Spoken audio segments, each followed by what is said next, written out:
Hello, everybody. This is Pastor Willie, and this is the encouraging word for today. And one of the most dangerous things that can happen to us in life is getting stuck. In fact, getting stuck is a snare of Satan. He sets that snare, and then we step in it and we get stuck. And here's how it happens.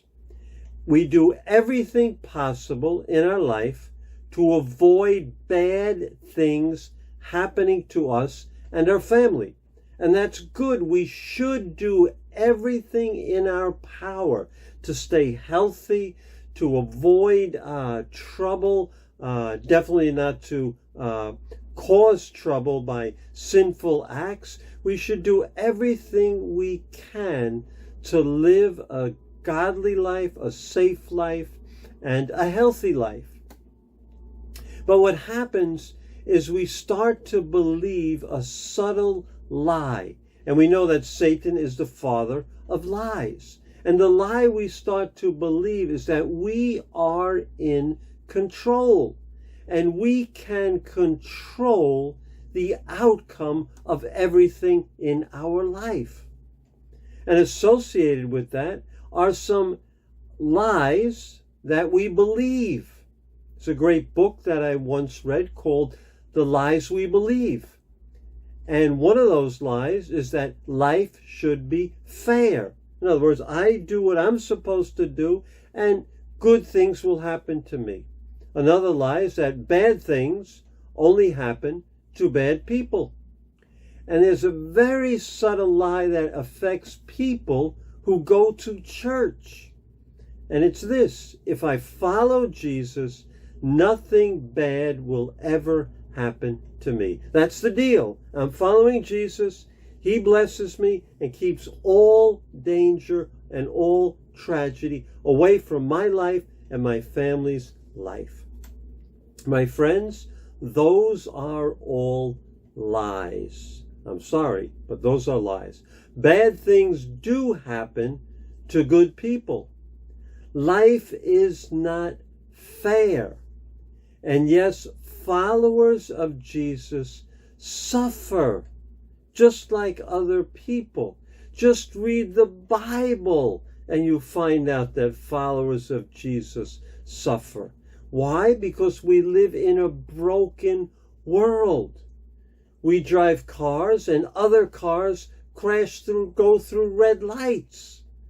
There are floods, and everyone in the area where the flood happens is affected. There are earthquakes, and everybody in the city. There are 9/11 happens, and everybody who's in the building, follower of Jesus or not, is affected, and their families, everyone.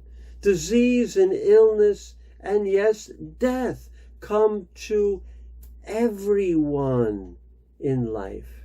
So the unexpected happens, and our world is turned upside down. And we feel like Barbara Johnson used to say, we feel like we're in La La Land. We feel like we've lost touch with reality, that we're here, but we're really not here. It's like we're walking in a dream. I've been there, I've felt that. And that's a normal feeling, a reaction to a sudden unexpected change, like the death of somebody, the loss of a job, an unexpected diagnosis. And it's normal to feel that way. It's normal to grieve and cry. It's normal to even be in denial for a short time. It's normal to get angry also. It's normal to get depressed. It's actually a sign of healing. A million different emotions will cycle through your feelings and your life. It's all normal.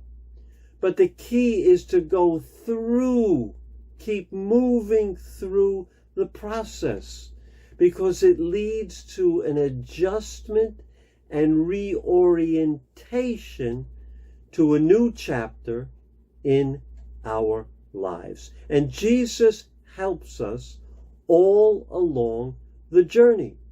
But Satan is there with his trap, with his snare, and he whispers in our ear or shoots a thought into our mind that it's the end.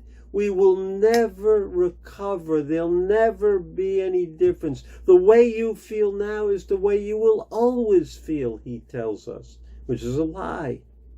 And the danger is we get stuck in the place and in the emotions we are feeling. Now, Paul has been arrested. He's been arrested. He was warned about it, but I'm sure it was a shock when he was arrested. Now, he had a choice as to how to respond to the situation. He could give up. He could get stuck and complain all the time. Think about how things used to be before he was arrested, how he would have fellowship with the other believers. They would sit around and eat. They would talk together, laugh together. He would teach. He would travel all these different places. He could reminisce and spend his whole life doing. My grandmother, after my mother died when I was 12, she got stuck. And every time until the day she died in her 80s, she would tell the same stories and cry again. She was stuck. She never moved on, recovered from the death of her oldest daughter. But Paul made a different choice. He did not get stuck. And that was because, number one, he knew his God-given purpose. His God-given purpose was to be a witness for Jesus. That was his deepest identity, to be a witness for Jesus. And you and I have that same deepest purpose. Yes, I am a husband. Yes, I am a pastor. Yes, I am a YouTube producer, so to speak. But I could lose all of those things and people, and my purpose still remains, to be a witness for Jesus Christ. Once I was in the hospital. I had to go to the hospital for an emergency, and I ended up in a room, and my roommate for that night was in deep need of prayer and encouragement. So even though I was in the hospital, my purpose did not change. So I was able to talk together, pray together. Then I was discharged. When I'm in the old age home or in the hospital again, or even if I'm in jail, I will still know what my purpose is. Paul is now in jail, but he knows what his purpose is. His deep underlying purpose is not dependent on any external circumstances. And my friends, that's a place of stability in your life. So Paul writes books while he's in prison. Letters, really. We call them books, but they were letters he wrote to different groups of people and even individuals. One of them is the book or the letter to the Philippians. He wrote it in jail.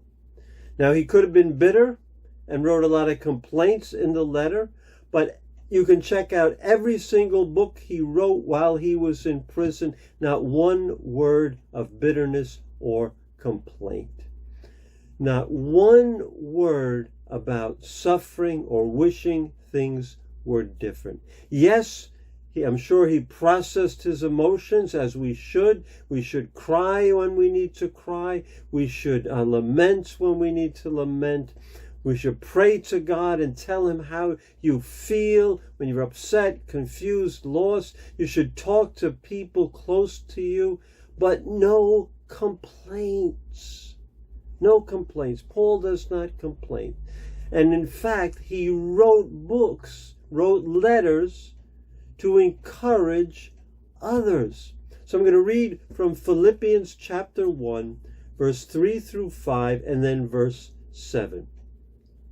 I thank my God every time I remember you in all my prayers for all of you.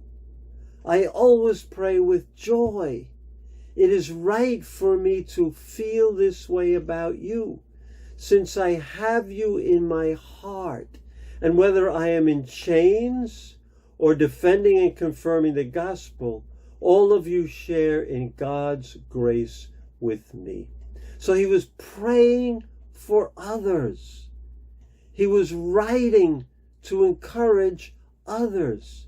He was teaching others through his letters how to live as a follower of Jesus. The key word there is others. Others.